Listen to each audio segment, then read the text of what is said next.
Alright guys, we're just waiting to see if this thing is going to actually go live on the other machine.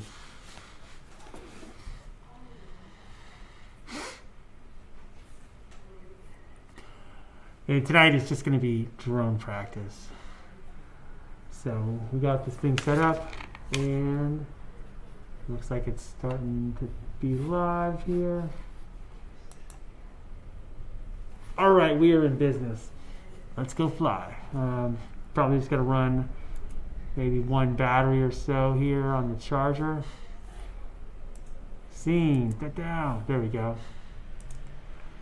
I turn this down a little bit. It's very loud in my ears. I know you guys can't hear the drone simulator.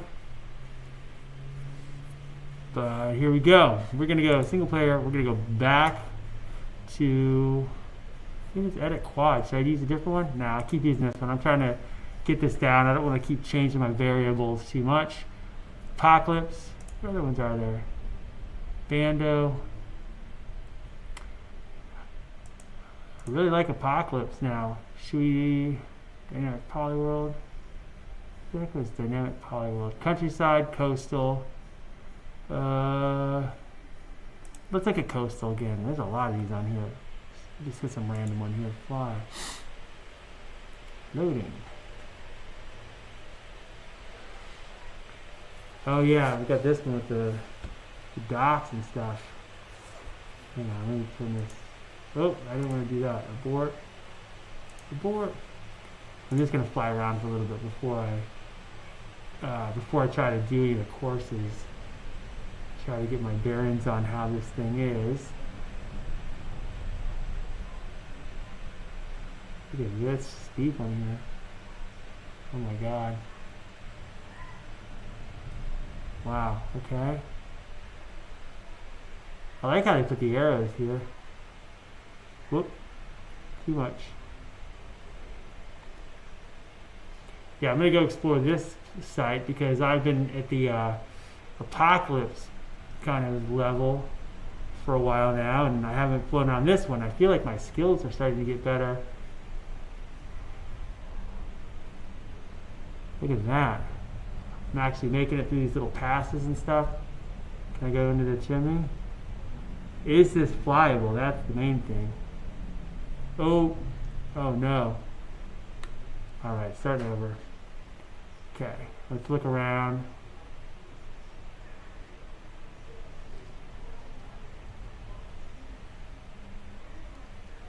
Oh my god. Alright, cool. Let's see if I can make it through these things, and then once I kind of get my bearings on this whole page, I will go and try to do one of the race versions and see. But look at that. I really feel like every time I take a day and then come back, my flight skills feel a little more natural each time. I feel like I could tilt the camera a little higher for this. I wonder again if it saves my previous settings, or let's go back here. I feel like I need the camera just to adjust a little bit. Change quad settings. Oh yeah, see, it saves it from my previous time, which is cool. Let's just go up a little bit. Let's go 25. 25. See if this makes it better. Back and up to go.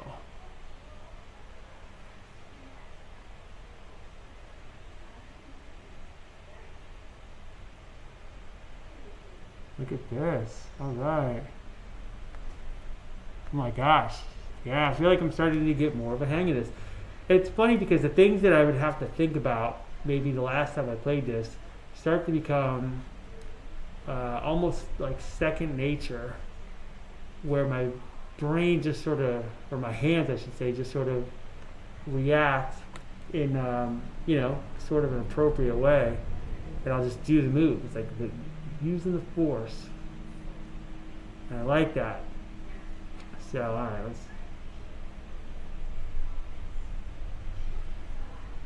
Oh, didn't cut it up enough. Whoa. What else is there in this board? This one is pretty cool. It doesn't have quite as much as the Apocalypse board, but I feel like there's plenty of stuff here. Let's go out to that boat. This is where that steeper camera angle should come in handy, because right now I feel like I'm holding my altitude pretty good, but it feels so slow. Is there anything out here worth looking at? Let's see.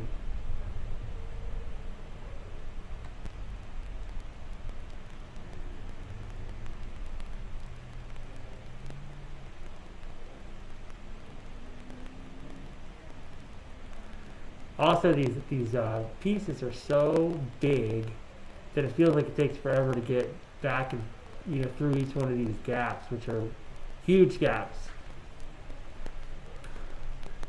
Let's see this boat down here. Going pretty high up.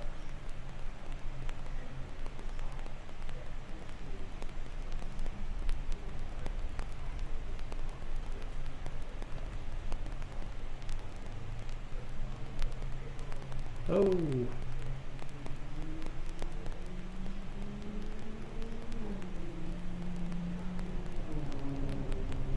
I need to learn how to basically do like those sideways passes where I'm, whoa, kind of at an angle. Oh, I've got some land over here.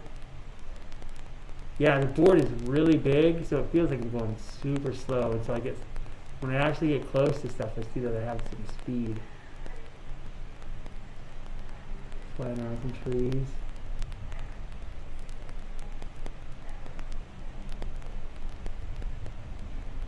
Alright, let's head back into the docks here and check it out.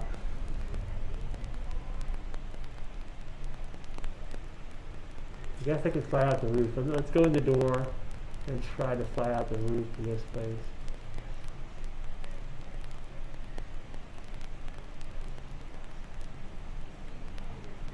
That's fun. Can I go reverse? Oh, almost. Can't believe it didn't crash me out. Oh, dang. It's funny, I hit the top of the roof so much harder than I hit the ground inside that place.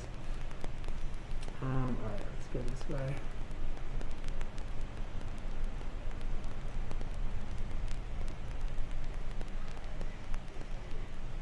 Got these hooks here.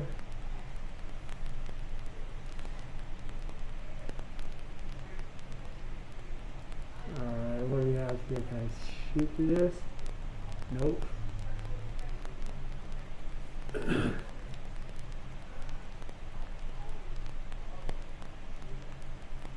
Look at that. Made it. Alright, can we do another floor? Let's go this one.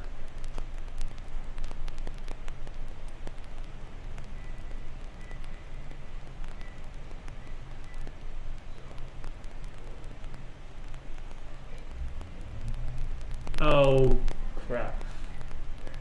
That's pretty fun now. Oops. Now, where is that building? This is that, right? Where's that place? Oh, I see it. It's over there. Let's look down and see if there's anything cool down below. Oh, dang it. Too aggressive. Hi! How are you doing over there? And mind you, if it takes me a moment to respond, it's because there's a delay between whatever you're seeing me say, and then you type, and then I see it, and then there's another delay between our response. So, if you've got questions, ask away, and just be patient. I will get to them as soon as I see them.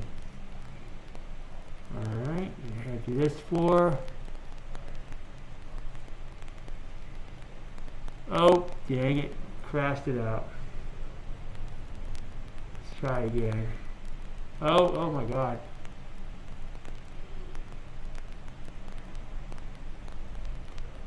Oh my god. I'm not crashed.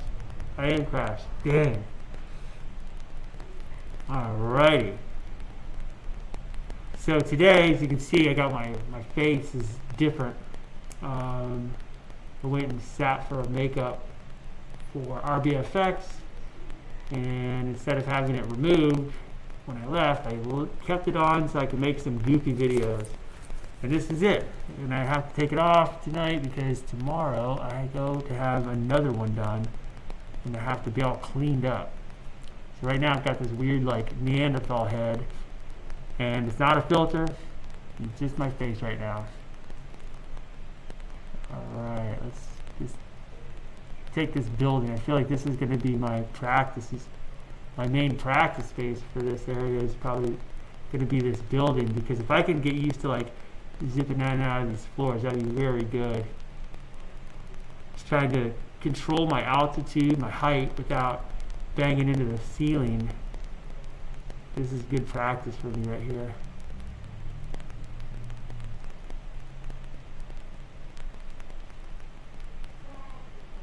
Whoa, almost. Ooh, clipped it a little bit. Alright, let's go down to the bottom floors and look around.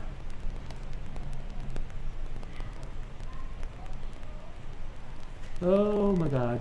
Well, if I can hit the inside of this and then come up the elevator shaft, I think that'd be pretty fun. Let's fly into that bridge.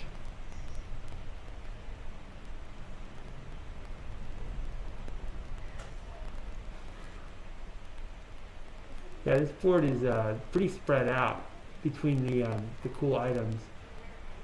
I think that when I've been flying, the Apocalypse, whatever it's called, is more immediate gratification. Oh, look at that. You can fly through the middle of the ship. Let's go check that out. Oh, that's cool. So up and then back down to that thing. Is that what they're trying to do? Oops.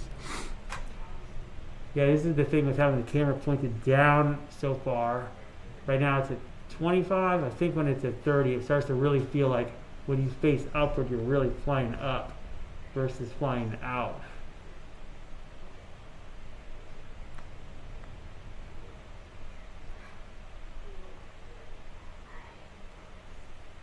Oops, I missed it. Try to get through this tunnel again.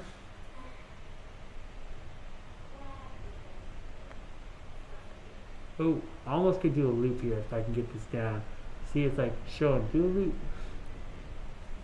I gotta hook that little thing right here. All, no net, what do they call it?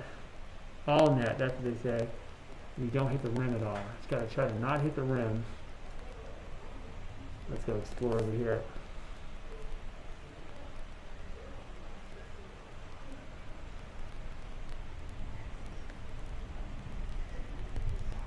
Go down a few floors and try that again. Oh, stupid pole. Alright.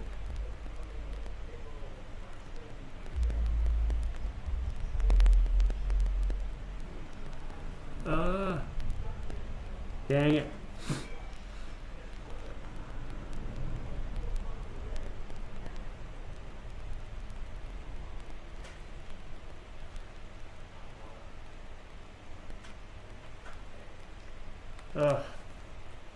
One day I'll get this down.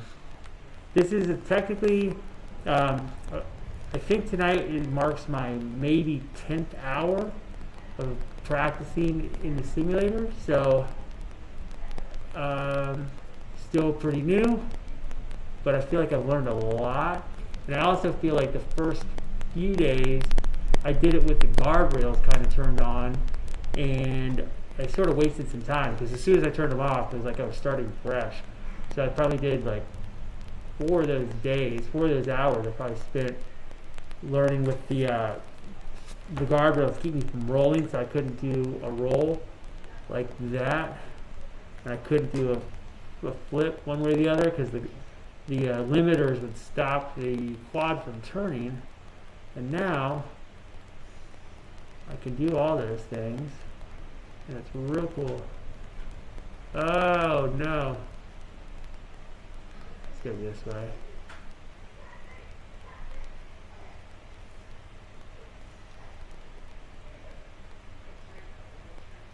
I'm kind of curious too if I went back to the DRL simulator, how different it would feel, because I think the overall handling is pretty similar. Does this go over through? Nope. So if I went in that warehouse, I got to turn around in there too. Try this one again. Let's fly inside.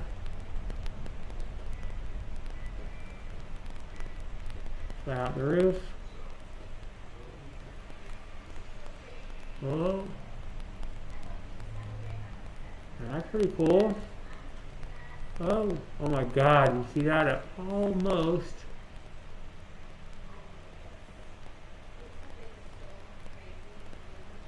That's pretty neat, man. I can't believe I haven't totally crashed out yet. Okay, let's take another pass through here. It feels like the lower floors of that building just get tighter and tighter. So as you get, the high floors have less and less obstructions, and the low floors have a lot of obstacles.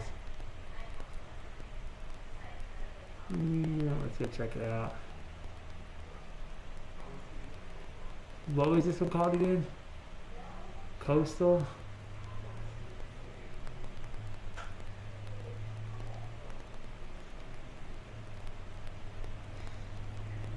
Oh, dang it.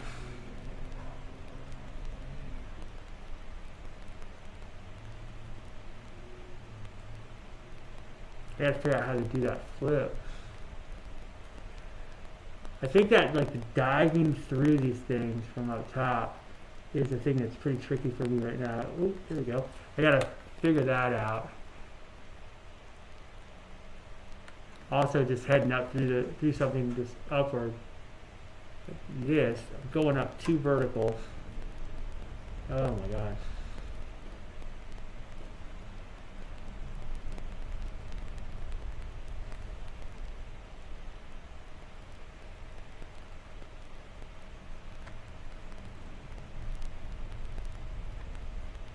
Okay, let's go back to our, let's pass this abandoned building. Let's look around over this way. Got these guys.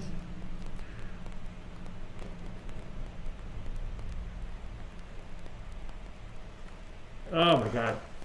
And yeah, sorry I didn't come on yesterday at all. I didn't do Z-Rush or fly or anything. I actually worked on set. So I was over sound stages all day, and it was freaking freezing cold. By the time I got home, I was exhausted, and I was like, maybe I should stream, but I ended up just crashing out.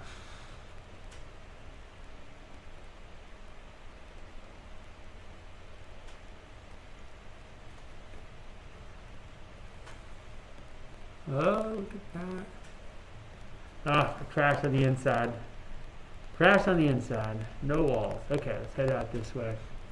Yeah, I was at the sound stages all day yesterday. It was real fun. They had us, our call time is at 10 in the morning, which is pretty nice. It's not too early. Pretty good, right? But then they did not film us until almost 9 at night. So we sat around all day long in our costumes and our makeup and didn't shoot anything until late. And then what they shot only probably took, I don't know, 15 minutes, if that, to film us. And they brought us in like 2 hours earlier to set us up and figure out all our positions and stage up the shot. And then they went ahead and filmed different stuff for a little while and then brought us back in later. Oh, dang it. Alright, I'm going to go to a different board. This board is okay, but I want to switch it. Let's see. I'm going to go to change track. Coastal. Let's look at city. I can't remember. I feel like the city was kind of boring. Let me go look here. Check McGee. Oh, just got here. It must be in the wrong place. I'm looking for Gordon. Yeah, he's not here right now. Yeah, this is my face currently. All right, we're checking out. Gonna check out the city. I feel like the city's not so interesting. Let's go look around. There we go. Da-da-da. All right, city seems boring. I'm going to check all the streets and see if there's anything that I want to fly around that looks cool. Oh, well, he just died, so And I have it on this weird mode. There we go. I want to fill the whole screen. Did I not have it like this before? Oh, look at that. Yeah, I'll try that again.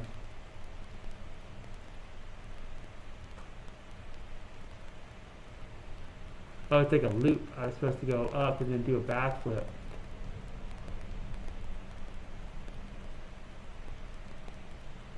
This tall building here. Alright. I think the city has had enough. It's funny how the city just ends right at the edge of the desert. It's like, nah, it's fine.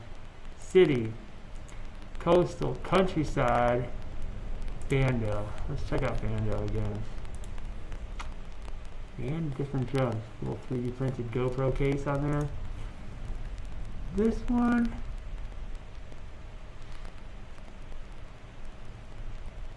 Oh, this is cool.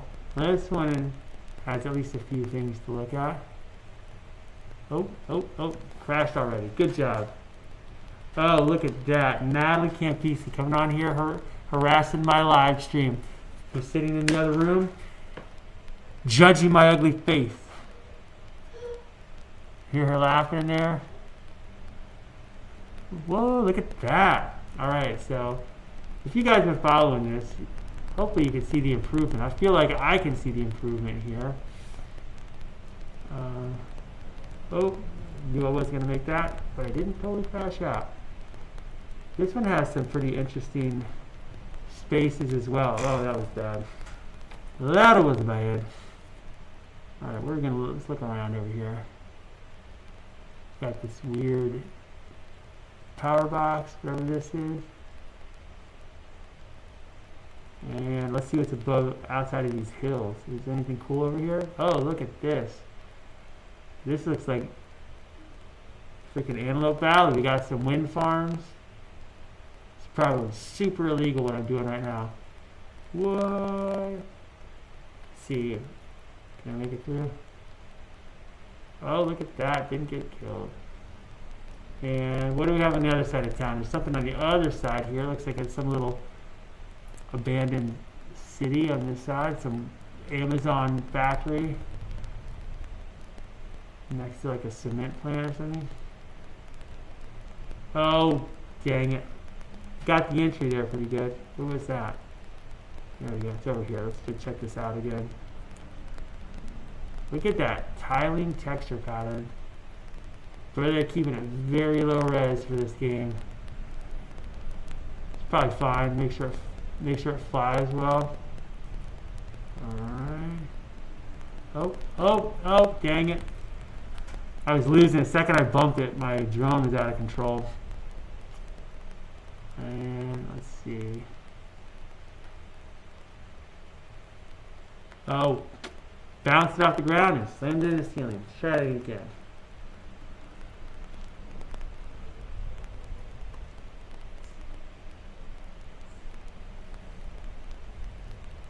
Oh, don't crash.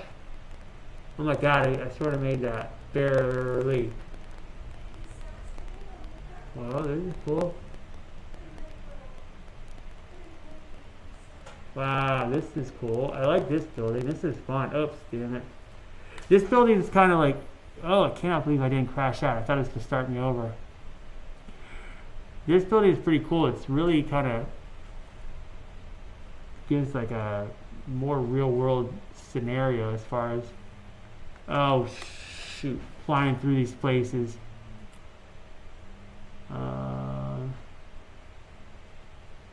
I like that you can go in and then change floors partway through. Oh, stupid thing. It's very dark, which I guess is, again, something that would happen in the real world. Look at that. Can you fly down the stairs? Ah! Oh my god. Oh, dang it. Alright, check out this little parking structure. Or whatever that is. Go to the lower floor. Oh my god. I made that? I guess if you bump it slow enough, I guess it doesn't totally crash you out. Oh. I just go through these windows at an approach angle thinking that I'll have like an open space inside, but it turns out there's like walls and stuff. Look at that. Oh, stupid thing. It's funny, it could just barely bump that and then crashes me out. But if I slam down inside of one of these guys, I'm gonna turn the rotor, or sorry, the camera down. Change quad setting. I'm gonna put the camera even lower. We're gonna go real narrow so I can fly slow. Ready and go. It's funny, with the camera lower, the drone feels almost unstable, like it's gonna flop over from side to side. This kind of like rolly angle feels real weird. Okay, sorry. But it's definitely easier to slow down and like cruise through stuff. A lot less speed. Oh, dang it. It's funny, every time I'm like, it's so much easier to do it this way, I'll immediately crash. Oh, like that. Oh my god. See that though? It didn't crash me out. See if I can shoot through and get... Yeah, I'm not used to the camera tilted down like this. I'm expecting a different angle and it's not happening. Okay, let's go.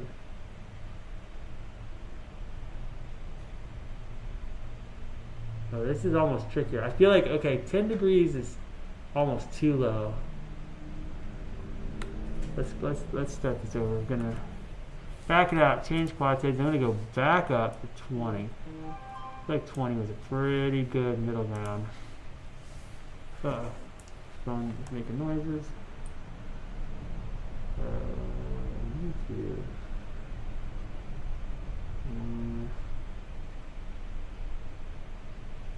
Cool. Okay, let's go. Back. Yeah, 20 feels better.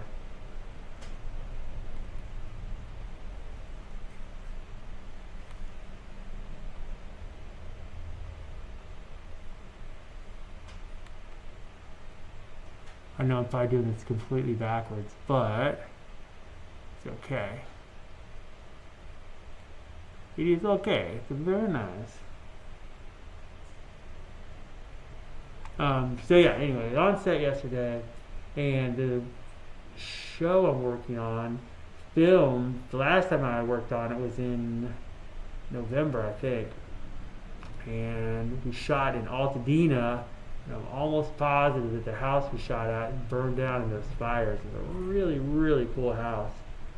And yesterday we were on a sound stage, so we just had like a set. Looked very realistic inside, but it's just made out of like thin plywood, essentially painted up and textured out to look like an interior of like a prison. And boy, did it look good.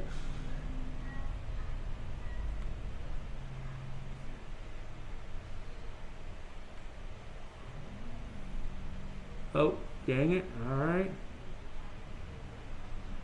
Get back through here. Oh, look at that. Bumped and stuff, but I made it through 3 different floors. Oh, so I'm trying to get these like long shot, like I'm looking for like a little window or something. Oh, stupid thing. Looking for little windows out, kind of. Oh. I wonder if the quads that I'm using. Let me see something really quick. Let's see if it shows the quad setup. I go to quad settings. Okay. Oh, sorry, quad settings. Propellers, yes, propeller size. Can I change that? Oh yeah, I can make it smaller. Quad color, magenta. Like I can't even see the thing. Quad mass. Frame lift, downforce. Propeller profile. Oh, look at this. See, I don't know how these things affect anything yet. I'm not good enough to ghost data management. Wow. Track leaderboard. All right, let's go back. Let's go fly around.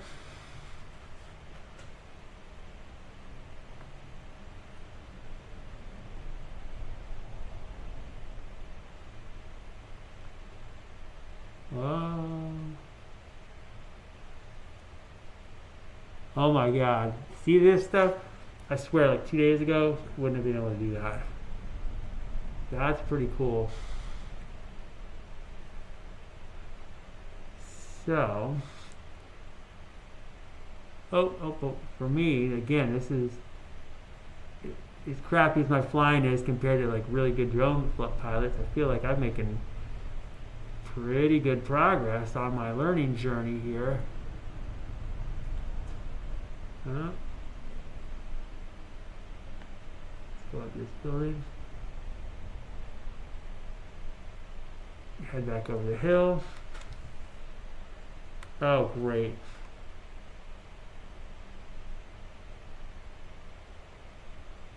Oh.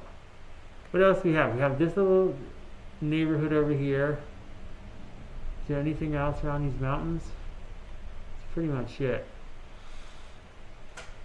I think this week I might look and see what the add-on packs are for this simulator to see what kind of other areas I can fly around. Whoa.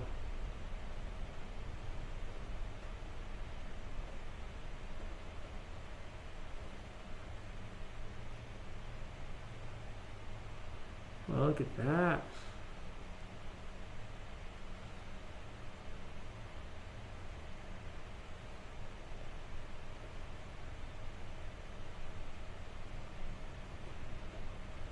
Look at that. Oh my God. You guys, that might be some of the best flying I've done yet.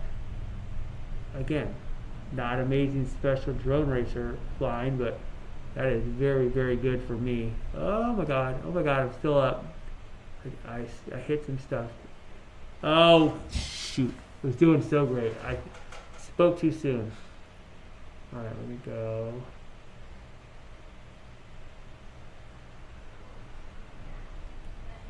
Practice these little in and outs to the floors. I got this track thing with the guardrails up. Oh my God. Cool.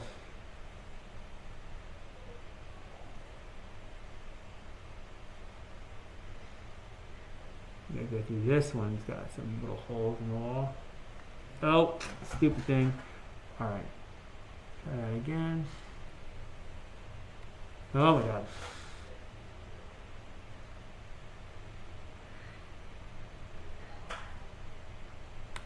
Boy, this one's a little tougher. I'm trying to do this kind of turn here.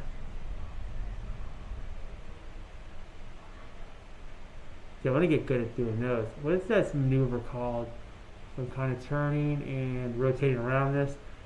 This is another one of those things that if I was doing this on like my DJI, like my Phantom or my Mini 2, that maneuver, like going around and looking at something like this, is such a different, it's literally the right stick is doing the opposite thing that I would do if I was flying it with guardrails on. I feel like that's such a this move. Wow, it's so handy.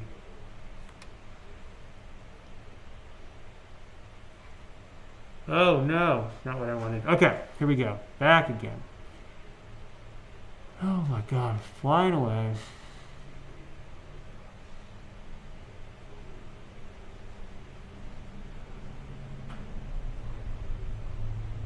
And I said this previously on one of these live streams, is that this live streaming, I figured I may as well post it up because, you know, might be entertaining slash maybe even informative to some other people. Plus, I've had some more talented people than myself come on here and give me some pretty good advice, which is very handy for me. And it is a record of my progress, which is important to see, so I can go back and look at myself learn, and I can see how far I've come. I think it's real easy as you get better at things to forget how hard it was to get to where you're at and how much you maybe used to suck at things. And seeing some old versions of stuff is pretty nice to be able to do.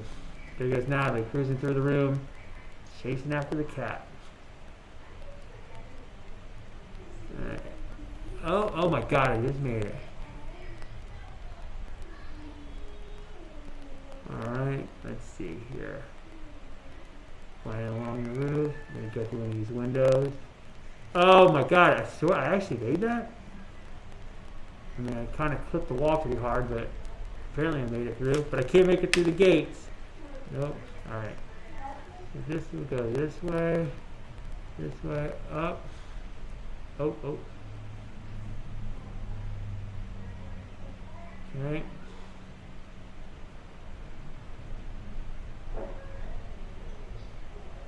You guys seen the what is it, DJI Avata drone? Like one of these new DJI drones have just a single-handed controller, and I don't quite understand how it works. I don't know if it's connected to like your head movements to make the drone turn and stuff. I don't understand how it's being fully controlled.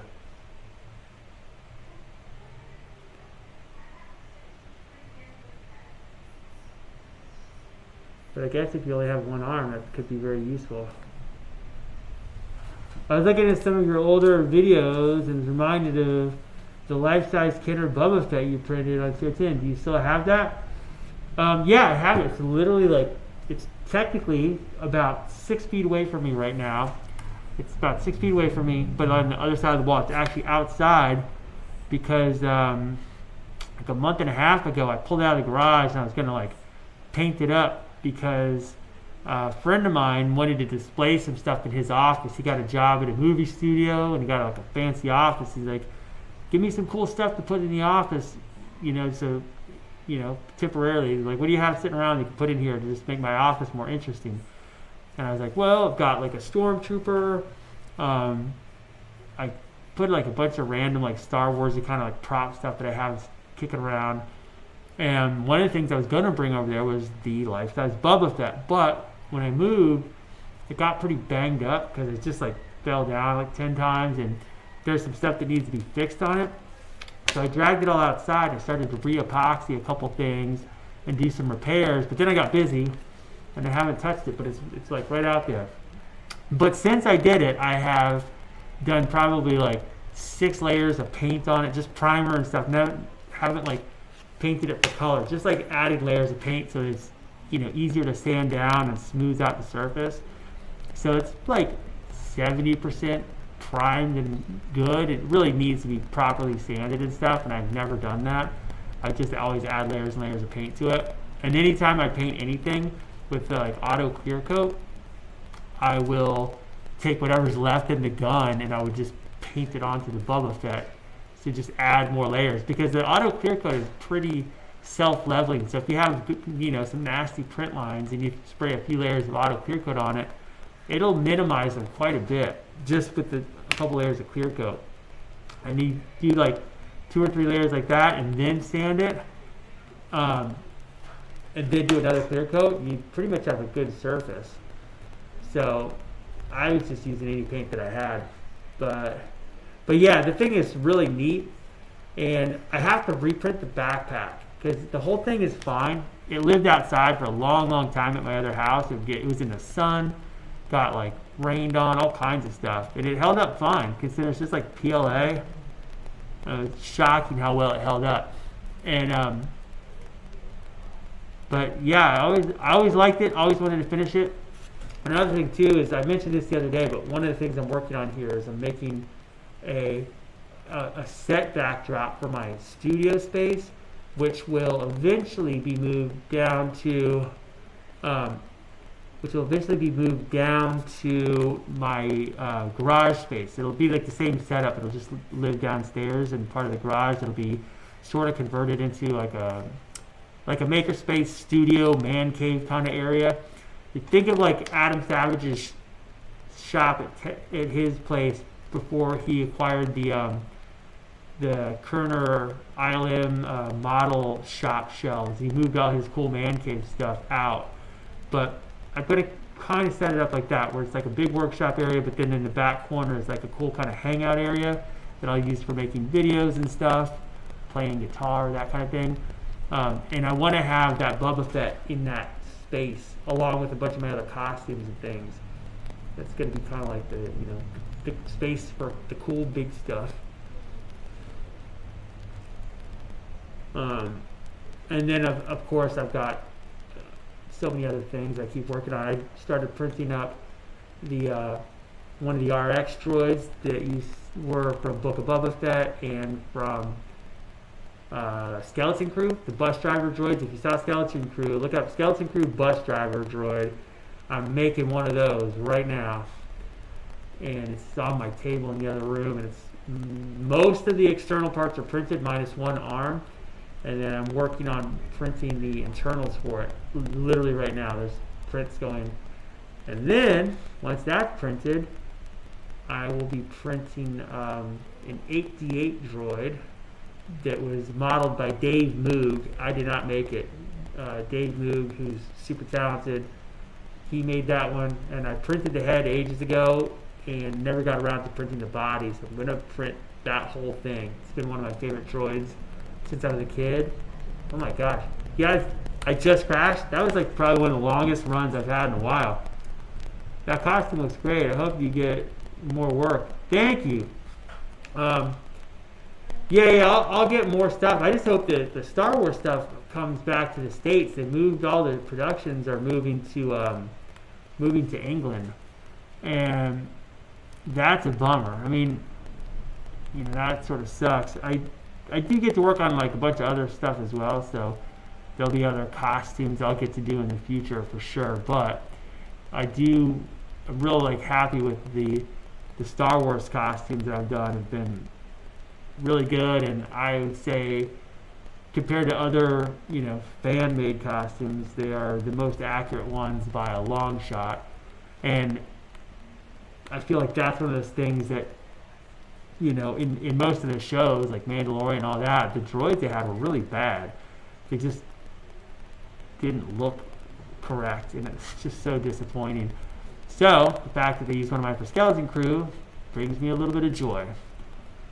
And I still know a lot of the people who are working on the productions in England, so I'll still talk to people and see if there's a way that I can work on them. Although it is difficult working as a U.S. citizen on a production in England. There's some pretty special criteria for that kind of thing. So, if it's like a costume character, they prefer. It doesn't mean they have to do it, but they prefer to hire someone locally.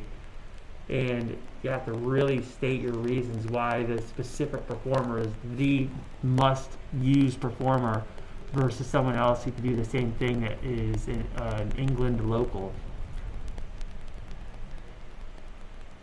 And I mean, I get it. They have like a lot of incentives over there for keeping production there, and it's way cheaper. Which is why these people, they'll go to England and they'll fly like a whole crew from the U.S.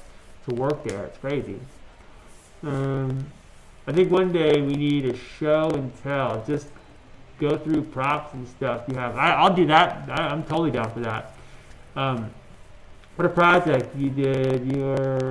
What project you're most proud of? That is really, really, really tough question. I've worked on a lot of things. There are some things that are very neat, like where they ended up, and that so many people see them. Like stuff I did for Disney, like for Galaxy's Edge at Disney and Disney World and Disneyland, are so many people get to see them every year, and that to me is really cool. And when I was a kid and they built the Star Tours, they had all the props in there. I used to just be fascinated with that props, and so to have my own stuff in the parks now is really, really cool. That's cool in that way. But then I got stuff I'm proud of just because, I don't know, I had to figure something out, or I had to do it under a deadline. I was proud of how it came out. It might not be as prestigious of a project, but to me, it was like kind of like I'm proud of my work.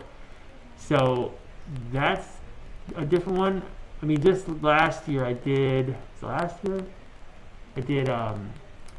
a full costume for the show The Masked Singer, and I've worked on the show before with other people, but I got to do one of the costumes on my own, and the guy who was in the costume did great. So my my work got to be seen on many, many episodes. He made it all the way to the finals, which means he was on, I don't even know how many episodes.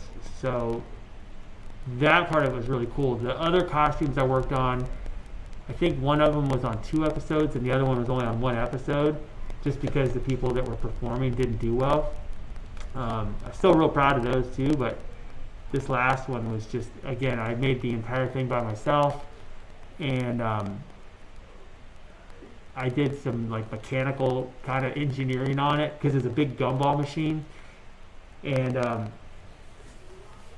yeah, it was a big gumball machine, and you could actually like turn the knob on the gumball machine and gumballs would come out, and it's a costume. So the guy's walking around and his head is like the, you know, the glass dome of the gumball machine. It came out really good. So if you look up Masked Singer Gumball, you'll see that costume. And that was built like right here in this house.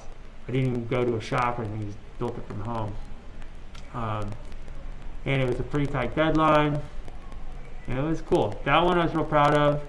But like all the Star Wars droids, I'm real proud of. And I've got stuff that made it on like Mandalorian and Book of Boba Fett and Kenobi and all these shows, like props that I worked on.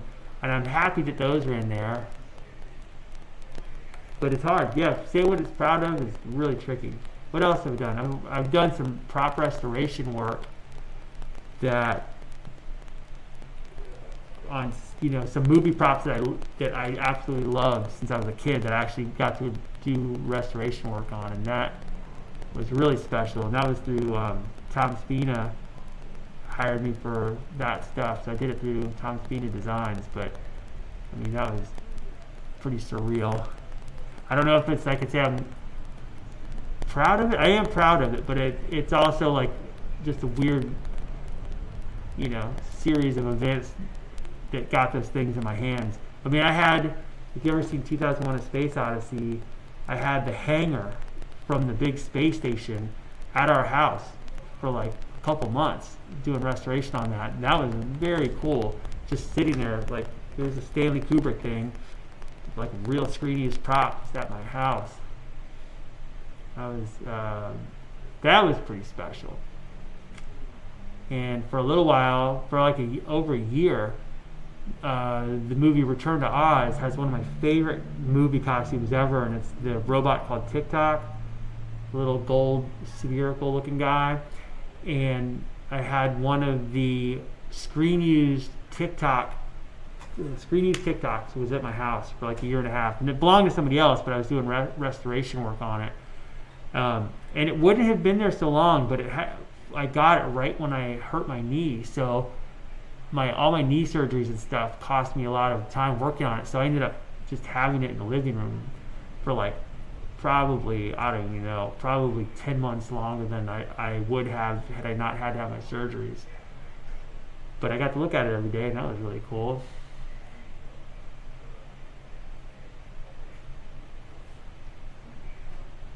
When you get those, when you do those Star Wars jobs, are you hired by Disney?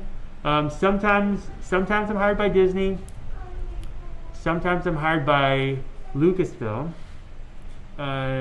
which is through Disney also. Like, the payroll ends up still being Disney. And sometimes I'm hired by other builders who are hired by Disney, like another vendor. You know, they're under the vendor system, so they'll get the job to do a thing and they need help, or they will hire me to do portions of it. So like a good example are the droids for Book of Boba Fett. The droids for Book of Boba Fett, the ones that got used in Skeleton Crew, they hired Michael McMaster to build those droids, and Michael McMaster hired me to do a bunch of the work. So we all worked as a team, but I got to do like a massive amount of that, like all the 3D modeling, almost anything you see on the thing externally I did, and a bunch of the internal mechanism I made, and then David Pereira built the upper arm. So in that situation, yeah, I was like a, what do you call it, like a freelancer, but you know, it's just for hire from another person. Same with like multiple other things. I did stuff on some of the other shows, it was the same thing where sometimes like a person from the prop department would hire me directly, and technically the money would come from Disney, but it wasn't like Disney was reaching out to hire me. It's like the prop team needed something and they would find me, and the check would come from Disney, but I wasn't technically like being reached out to by, I guess kind of, it was being reached out to by Disney. When I did Jedi Temple Challenge, that was people from Lucasfilm that hired me, again through Disney, but the Lucasfilm online, they reached out and asked if I wanted to do this droid, build the costume and play the character, and then they ended up hiring me to do all the lightsabers and the like the kids gauntlets, because it's for a game show, and the little kids have these costumes that they wore. They have like stormtrooper bracer things on their arms. I made all those. I seldom get to see you live because I'm on the East Coast. Sorry for the flurry of questions. No, I actually like the questions. The questions are cool. Been a fan for a long time. Been accumulating my questions. That's good. Ben, I appreciate that. Thank you very much. Sorry for my weird face too, by the way. Again, I did this makeup thing today, and I'll probably go make a bunch of silly videos once I get off of this thing. And then I got to go remove this so I can be in another makeup later. But yeah, as far as the Disney droids go, let's see. Even for like Galaxy's Edge, the stuff I did for Oga's Cantina, that came through Tom Spina Designs, but the people at Imagineering knew that I would be working on it. I don't know behind the scenes how that worked, but the second the job came to me, my friend from Imagineering's like, started sending me files like, this is what we're going to be doing here, help me design this thing that's going to fit. So I was hired by Tom Spina Designs, but Disney knew that I was working on it right away. So I don't know exactly how that goes. And then the droid department, the droid depot parts, that was another one where I was hired. I guess I got the check right from Disney, but another builder from Florida reached out to me and asked if I could do it. And it was like kind of like almost third party the way it came to me, but the work went right to Disney. They paid me directly, but they didn't technically reach out to me. It's very roundabout a lot of times. And then I've done restoration stuff for the Disney archives, where they reached out to me directly, but were given my information by somebody else. They reached out to somebody else, and they said, that person said, oh, I know a guy who could do that, and gave them my name, and then they reached out to me, and then I had to be put into the vendor system for that, which was interesting. So I'm technically a vendor now. So if they hired me now, they could hire me directly. I think like doing the vendor process, I don't know this for sure, but what I've heard is that setting up vendors is tricky. So if they can hire a vendor that's already set up and have them hire the person that needs to do the thing, that's easier than setting up a brand new vendor account for a new vendor. That's basically what I was told a few years ago. Again, is that true? I don't know. That's what I was told. But now I'm a vendor, so I'm in their system and everything. But I wasn't for a while, and a lot of things I worked on were just through other people. I'm 53 in technology professional, but I didn't go to school for 3D and special effects, but that's my passion. I wish I'd do over again. I spent a lot of time in ZBrush. First, I would say go into ZBrush right now, or any program I can find that's 3D, Maya, Blender, etc. You're living a dream, in my opinion. Thank you very much. I didn't go to school for any prop building stuff. Didn't go to school for any 3D stuff. I didn't go to school for any of that stuff. I just obsessed over it. Kind of like how I'm doing this drone thing right now. When I had the chance to start doing 3D work, I got a job at an architecture business that did architectural renderings. And initially I came from doing like graphic design work. I was really good at Photoshop and Illustrator, and that kind of stuff. And this place was hiring someone that could do Photoshop, Illustrator, and AutoCAD. I knew a little bit of AutoCAD, but not like 3D. This is like, 2005. And so the AutoCAD I knew, I actually learned a little bit long time before, in like 1990 probably, when I was in high school. My first year of high school, I took a drafting class, and we got to do a little, very early AutoCAD. And it was not 3D. It was like, I guess you could make 3D stuff in there, but I never got into that. It was all like 2D, floor plans and things. So I had like enough of the skills, so they hired me to do their 2D department, which would make architectural like images based on the elevation views from blueprints. So it'd be like, the right side of the building, the left side, or the front. And we would basically bring the AutoCAD files into AutoCAD, separate all the lines into different categories, and export that in an Illustrator format. Open it in Illustrator, and if you did it correctly, you would have all of these, like, your different layers would come in as, you'd have like a layer for your outlines, a layer for your windows, and it'd be all broken up in that kind of way. And from Illustrator, you could export the Illustrator file as a Photoshop file, bring it into Photoshop, and then we would add the textures to the appropriate areas and make the shadows and like paint it up to kind of look like what the building will look like. And that's how I got started doing the architecture stuff. And there was this whole thing where the people in my department, I was in the 2D department, and there's like maybe like, I don't know, 8 or 10 people in that department. And we'd have these massive projects to do for places like Beazer Homes, like these big home builders. We have to do hundreds of houses, and a lot of them were basically the same floor plan, but they would change the exterior trim and stuff, so they would like, each one would kind of look different. So you picture a neighborhood that has really like 4 types of houses, but they make each one look different enough that if you just drove through, it would maybe look like they had 20 different houses, but it's really like 4 types of houses. Anyway, the people that I worked with were doing stuff wrong, and we had the whole department would do this big project, and my images would look different from the other people's images, and they wanted me to change my stuff. But I was doing it correctly, and I knew it. I knew it, and I was sticking to my guns, and I was like, I'm not doing this wrong. And I would describe to my manager, like, this is why your stuff, your whole department, every single person here is doing this incorrectly. And they were trying to make me change all my work, and I didn't want to go back and change all my stuff that I knew was right. So I went all the way like above them to the art director of the whole place. And the place I worked for did a lot of work. They had a 3D department that did 3D houses, and they had a consumer electronics department that did like renderings of like refrigerators, and it was like high-end consumer advertising kind of 3D work. And they had a department that did community tours, where they'd build like massive apartment complexes, and they would have, the exterior views and fly cameras around. So there's like all these different departments. Well, there's an art director that oversees everything. And I went to the art director.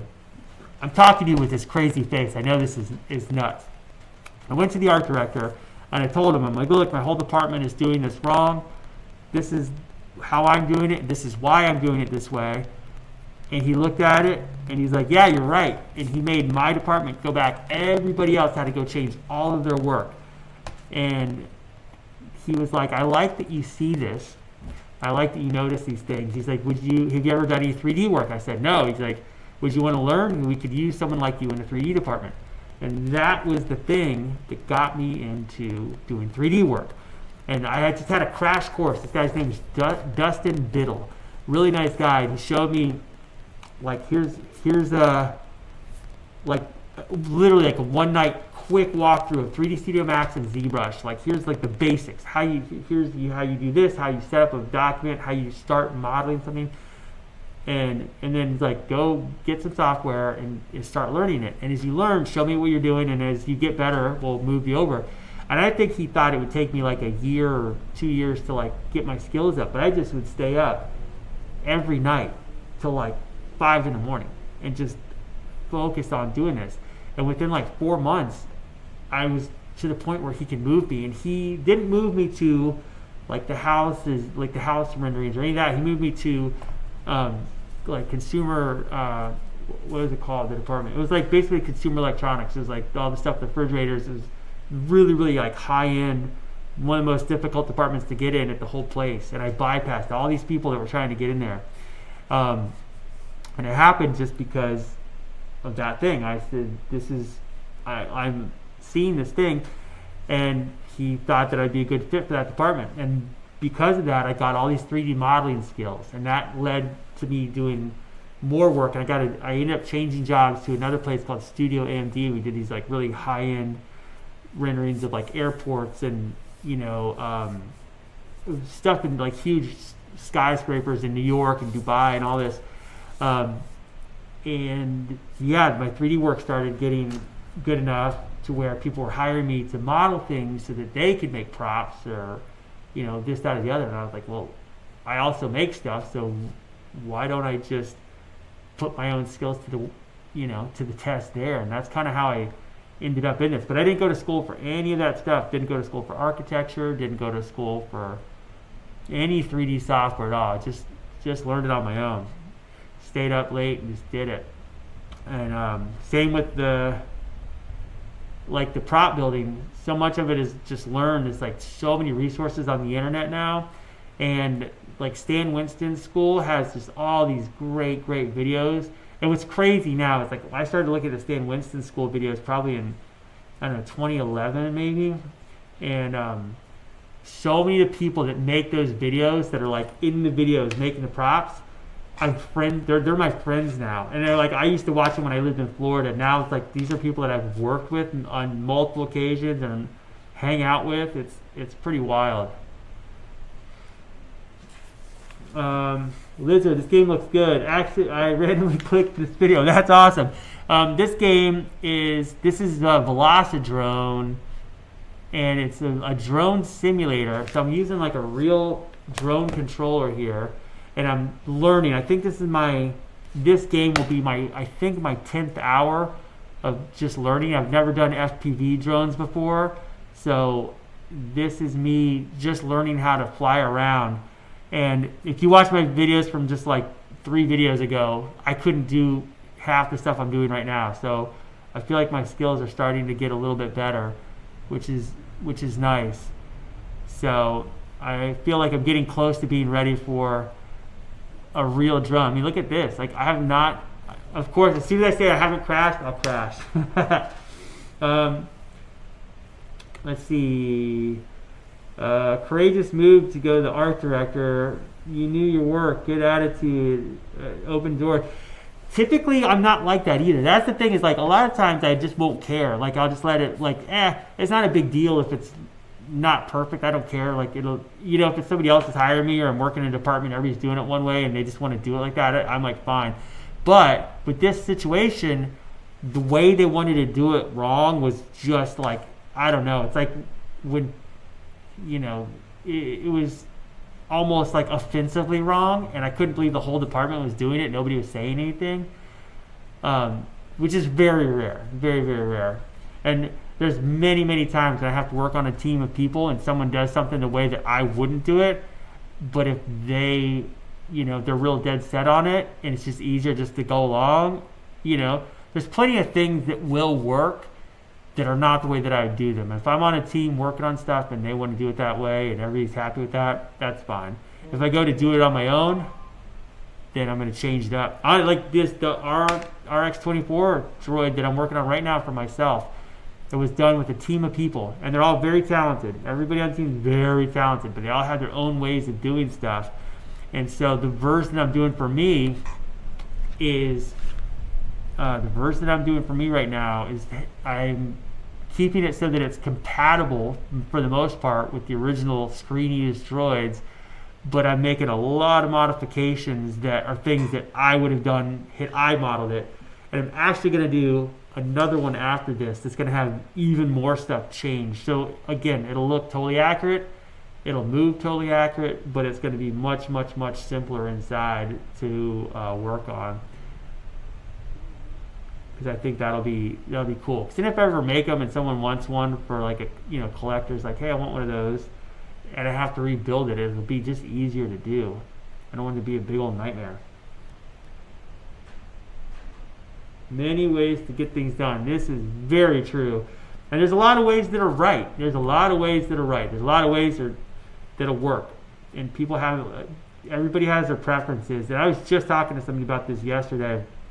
How, for me, I like to change it up all the time. So, I'll do something one way, and then a month later, I can have almost the same project. I will do it completely differently just because I will feel bored if I do it the same way I did last time.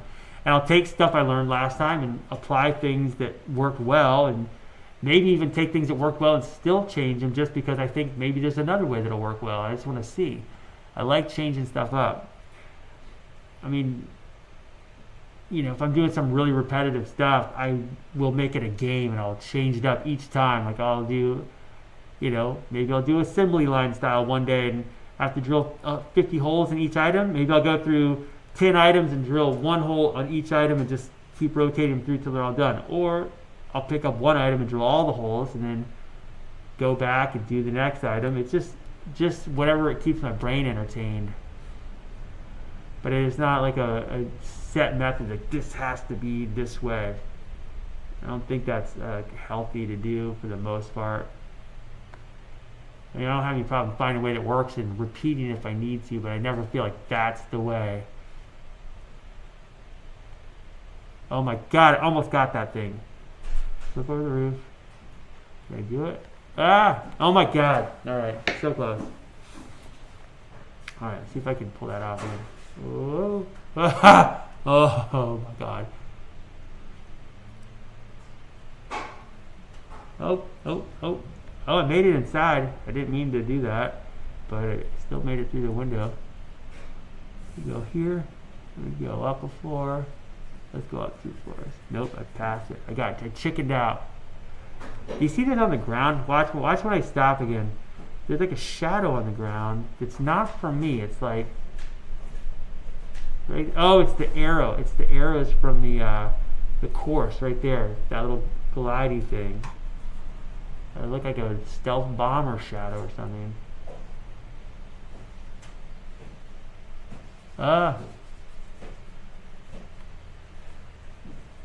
Oh my God, that's sloppy, but I made it through all those things.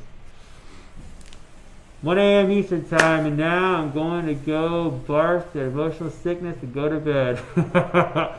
Thank you very much. It is very weird talking to everybody with this on and knowing that they're looking at this crazy face. But anyway, all right, I'm probably going to go here soon too because I got to get some stuff done. Tonight, I think the printer I have going now needs a filament swap soon if it doesn't need it already. So I'm going to be there to do that. And I feel like, again, like flying around here, I am noticing a difference in my flying abilities on a day-to-day basis. And that's making me very happy. I mean, I'm starting to get these tighter maneuvers down. Again, all because of tips from people that are better than me, like try this, do this other thing, change your camera angle, try to do this or that with your throttle, or when you do this, try to do both your sticks in this direction versus like, and all these tips are real helpful. So I take them in, and what happens is I try to implement those tips for like, maybe like 2 sessions. I'm trying to work on them, and then by the 3rd session, it's just kind of there. It's in my head, and suddenly I'm able to do the thing, and I'm not thinking that hard about it, and that is pretty nice. As I crash. All right.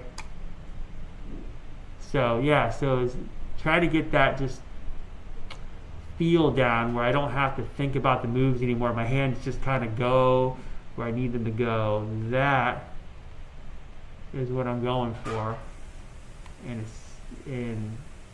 I feel it happening, and that's nice. Because I'll tell you what, the first maybe like 3 sessions or so, really rough, and then when I turned off the safety parameters on the rotations, oh my God!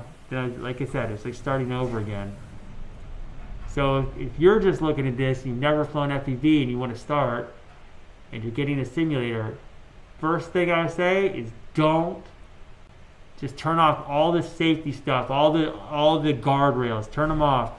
Just go full in, and it's going to be really difficult, and you're going to crash constantly, but you won't have to relearn stuff. You'll just get a feel for it with these guardrails, and you'll get good at that, and you'll be like, all right. And then as soon as they're off, total disaster. So anyway, it's pretty fun. Up. All right, I'm going to get the heck out of here. Keep this one. I don't know how long I've been on here, but long enough. And let's switch over. How do I do this? Down. All right, back. God, look at this ugly face. My makeup is starting to rip on the side. See that? It gets torn. Yeah, caveman. So I might have to put something in there to keep it from looking gross while I do my funny videos. I got to do videos and then remove this, and that's going to take like an hour. But yeah, good times. Yeah, again, thank you. That's great advice. I appreciate that. I'm super new to this, so any advice I'm giving you is just things I've learned in the last maybe like 3 weeks or something since I started this, if I've even been doing it that long. And that's one of the first things. It's turn off the damn guardrails if you're trying to learn, because just learn it the way you're supposed to do it, and it'll save you like days. I spent multiple days flying it that way, and it was stupid. It was stupid for me to do that, but I didn't know. How could I? So